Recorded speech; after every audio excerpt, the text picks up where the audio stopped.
Y'all know what's going on. It's time for another episode of Doing Time with Joe. I'm your host, Joe Baker. Welcome to the show, y'all. Now listen to me. Check this out. Let me give you a quick recap of episode 1.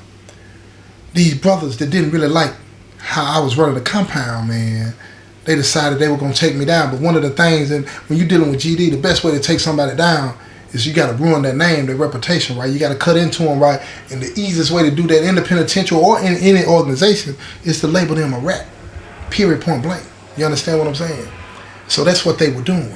But see, my COS, he had a plan. He knew how we were going to deal with this, right? In a way that was going to knock them out the box. So let me tell you how this continued to play out, right? So check this out. So my COS, he done showed the brothers how you could type and fake a transcript and come up with something to try to slander somebody's name. And he used their own transcripts as proof and evidence to show how easy it would be to do it. Compared it to a real transcript, it'd be like, no, this ain't easy at all. You can clearly see. But if you don't know that, if you don't know what it looks like, you'll believe it. Because they type it up as best they can to make it look like a legal document, but it's not. Different font, different spacing. You understand what I'm saying? All of these things are different. Different language, the way they talk. It's totally different. It's totally different. So these brothers, they're back in the fold. But they've been told to continue to act the way they act as if they believed it. So my COS, he asked for permission to call a deuce. And when I say deuce, that's a meeting, right? You know what I'm saying? We have a deuce. You know what I'm saying? When I was in rotation, we have a deuce every 6th day at 6 o'clock on the ball field. If it's not raining or snowing, and if that's the case, then you have it in the pod, all individual, separate. Then you report back the findings or whatever the conclusion was of the meeting, and then everything is laid out like that, right? So we called a deuce on the ball field, but he asked me to not show up. But my number 2 was there in my place. So when they get down on the ball field, everybody get assembled, then they do the opening, and you know what I'm saying, and everything is going down, right? And I'm back in the pod, and I'm pacing the flow, right? Again, like I say, this stuff can go like that at any moment. You feel me? But if I'm back in the pod, and he left a couple of guys in the pod with me as my security, and we sitting in the pod out at the table, and I'm doing my best to keep a good face on, right? But I'm not sure if these are the brothers that are back in the fold or not, because they've been told by him to play the role, right? But they sitting there talking to me, kicking when we play a game of chess or two, and we just back and forth with the business and all this and that, right? But they could tell something was off, right? So one of the brothers looked at me and he said, Joe T, I've been knowing you for a long time. And I'm looking at him, right? I got that look on my face. You know, you got to always be ready. You never know when the brother's going to try you. And I'm like, yeah, I've been knowing you for a long time too, bro. And we just staring at each other. He said, man, you all right? I said, what you mean by that, bro? And I'm mean mugging him, though. He said, bro, calm down, man. And I looked at him. I looked at him real hard. He said, Joe T, you straight, man. He said, man, 1,000 pardons on me. Because when I read it, I believed it. Because it's paperwork. That's what you taught us, man. Always look at the paperwork. He said, I never imagined that another brother would have fake paperwork on another brother, somebody like yourself especially. And I looked at him. And I could see the tears welling up in his eyes, man. This brother really loved me. He looking at me, he's like, Joe T, man, 1,000 pardons, man. That's what we say to each other. You know what I'm saying? And I looked at him and we hit the handshake up, you know what I'm saying, and put them forks in the air. And I said, man, it's all Gucci, man. We good. I said, but what's going on? He said, man, I can't tell you. I said, what you mean you can't tell me? Now I go back in the mode. I'm the 9. He said, man, look here, man. COS told me, man, to say nothing about nothing until he say so. I said, all right. I respect that. So we sat back down and we playing chess. Now, in the meantime, in tween time, they down on the ball field. They having a deuce. And my number 2 is leading it, right? But mainly the COS. But my number 2, he's in there, he's standing in for me. And he telling everybody the business of the day, what we got going on, this, and that. And then he give the flow up to my COS. My COS standing in the middle of the circle, right? And he tell the brothers, he said, listen to me. We got a problem in the house. GD is facing a situation that we're going to have to deal with, and we're going to have to deal with it today. And those brothers that spread this propaganda, they standing around and they looking, they don't have a clue as to what's going on, right? And they looking around and everybody like, yeah, what's the problem though, bro? They said, we got some brothers, you know what I'm saying, that have made an accusation against another brother, and they got paperwork to back it up. Now keep in mind, y'all, ain't but a handful of brothers on the compound know that this paperwork is phony right now. You understand? Just a handful of brothers. And he said, and he reached in his back pocket, you know what I'm saying, and pulled out the pieces of the transcript. He said, this transcript right here says that Joe T, the 9, is a rat. If anything on this paper is true, we got to deal with him. But before we get to that, we got to know where this came from and who gonna put their name on it, man. Because we not finna have no brother leading us to doing anything like this. But we gotta verify this, where it came from. So them brothers stepped up. They raised their hand. They said, 1,000 pardon. They came from us. Now my COS knew this the whole time. You understand what I'm saying? But that's part of the drama. That's how it's played out, right? So he tell them to step to the middle of the circle. They step in the middle of the circle. And when they step in the middle of the circle, he said, man, tell us the origin of this, where this come from. So they made up this whole elaborate story talking about, you know what I'm saying, since Joe T been locked up and a lot of things been going on, he been moving a lot of product across the state and doing all these different types of things, and he got caught up one day. And when he got caught up, he turned on the brothers and told on the brothers about the move that was going on, and them brothers is in the feds right now, right? So they said, we can give you their name and information right now. Now, the COS said, let me get their name. Where they at? What penitentiary? This, that, and the third, all this and that, right? He gave them all that. He said, they gave him all the information, but they told him they out now. They at the house on the street. We can call them and verify all of this, right? He said, bet that, bro. That's what it is. So he get the information. Now all the brothers is listening. Everybody listening. Now you got to keep in mind, like I said, a lot of these brothers at this particular time don't know that this paperwork is fake. But it's some of the brothers that know it's fake, right? But now they done going a step further and included some other brothers in the business. You understand? By telling them that these brothers is the one that Joe T supposed to testify against, and they ended up in the feds and stuff. You know? So they take that information down, and the secretary take that information down and everything like that. And then the brothers, he tell them, he said, look, when we verify this, Joe T gotta go. This is what I'm saying. The language that he used is that when we verify this, Joe T gotta go. He intentionally said when we use it, when we verify this, because he wants these brothers to be not paying attention, not on guard to what's about to happen. He need them to believe everything is what it is. You understand what I'm saying?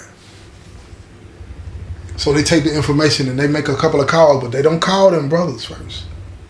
They call some BM, some board members, and they ask them about, what do you do when you got a situation like this? And they give them the rundown and tell them everything that I done told y'all. And when they tell the brothers said, look here, we gonna get on the bottom of this. And then they start checking around. They get them 2 brothers that them brothers used to vouch for what they were talking about. They pull them 2 brothers up. They said, we don't know nothing about that. Everything that we did with Joe T been above board, and we've been getting money. But they had been to the Fed. They said, well, why'd you go to the Fed? They said, we went to the Fed for something on the street. Joe T, we didn't even know Joe T then.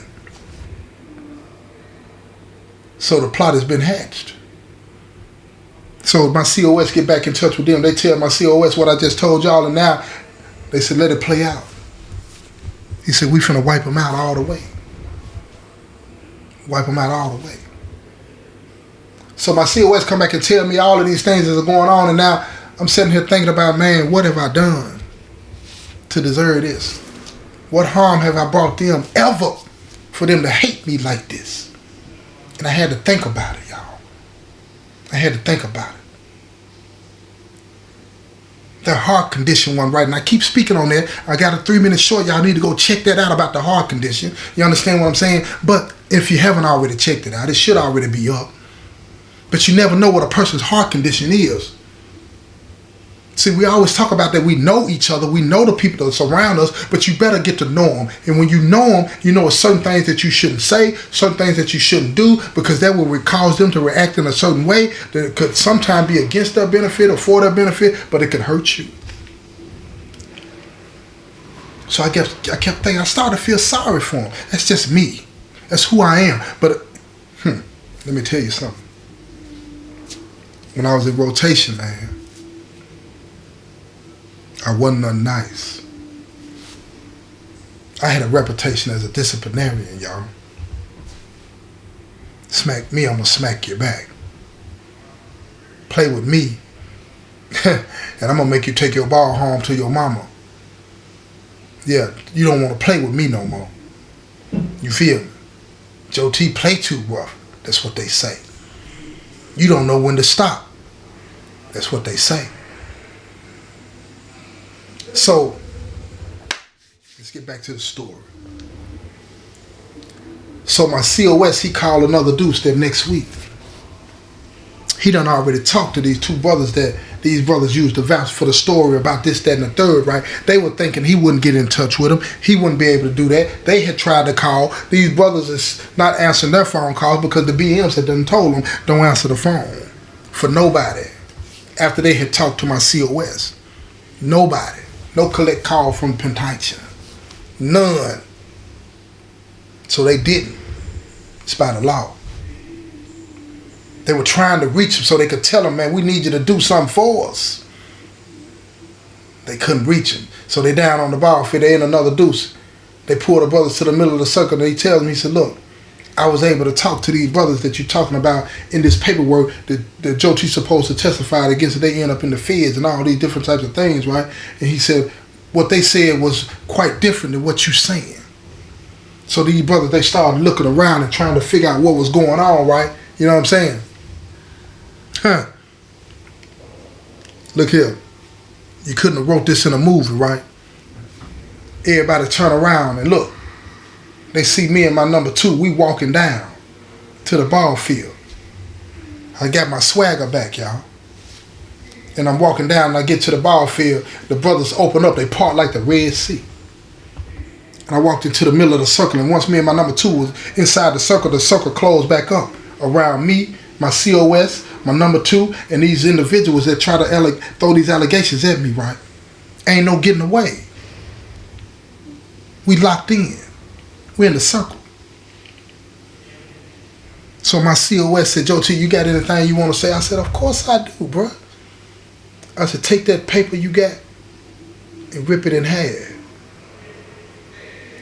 And I looked around as I'm talking, I'm telling all the brothers in the circle, I'm looking around at all of them, I'm looking them in their face, I'm looking them in the eyes, said, if there's anybody in this circle that believes anything in that paperwork, step forward right now.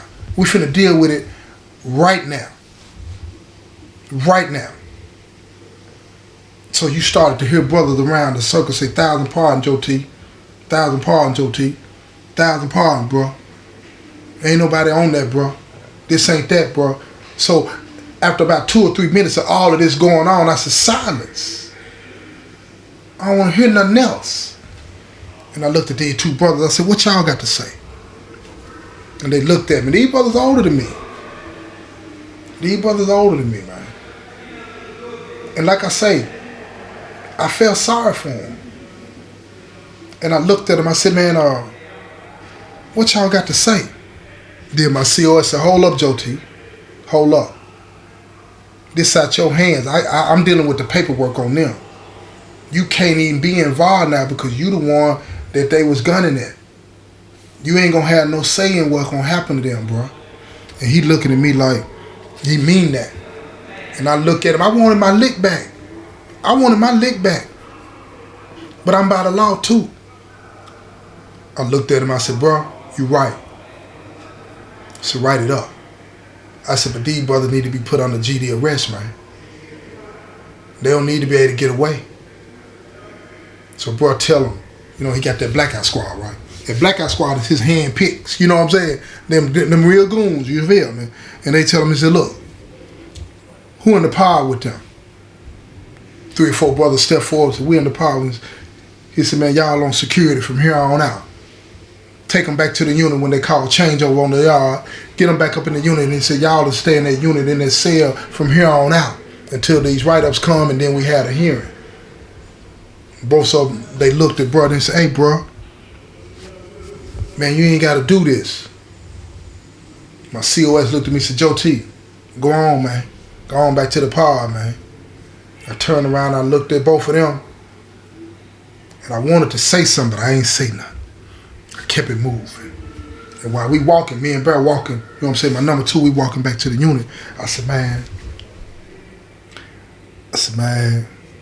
I don't like this, man. I don't like, he said, what you don't like about it? I said, man, I don't feel right about what's finna happen to him. I know what they did. I understand all that, right? I understand how the game go, man, but I don't want that to happen. He said, you don't want it to happen. He said, what you want to happen? Just get him gone, man. Just get him gone. He said, I'll make sure. So we get back up to the unit, man, and I thought about that all night, man. Thought about it all night. When the write-ups came, he brought them to me. I read them. Oh, they calling for their head. Listen to me. This is one of the most serious things that you can be written up for. You know what I'm saying? Lying against a POA, y'all. Trying to cause a division in the house. Disrupting organizational unity. Man, this is almost worse as treason. You went to elaborate means to take down somebody that hadn't done anything wrong, man. It don't turn out good. And the way the COS played it out and let it play itself out, the evidence is there. It's like it being broadcast on the news. You're not gonna find a jury that's gonna be impartial. Everybody already know what happened. Everybody want blood.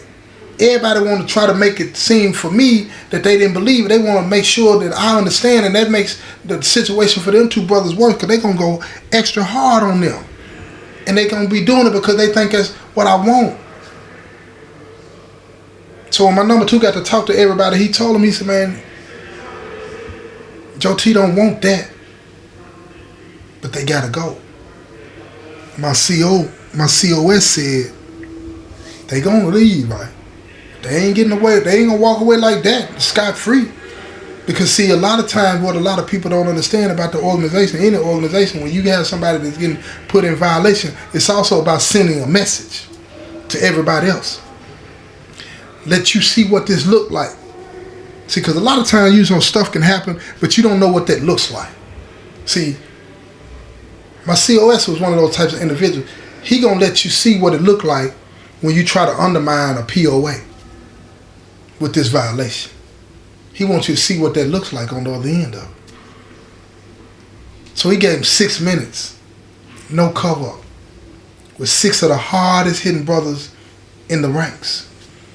Brothers that love GD and respect me. And even though they didn't get to mop them up, they beat them down. And then they had 5 minutes to pack and check in. Sent them to the back. And when they went to the back, the rumors started spreading all over the place. Them folks ain't playing. They ain't playing.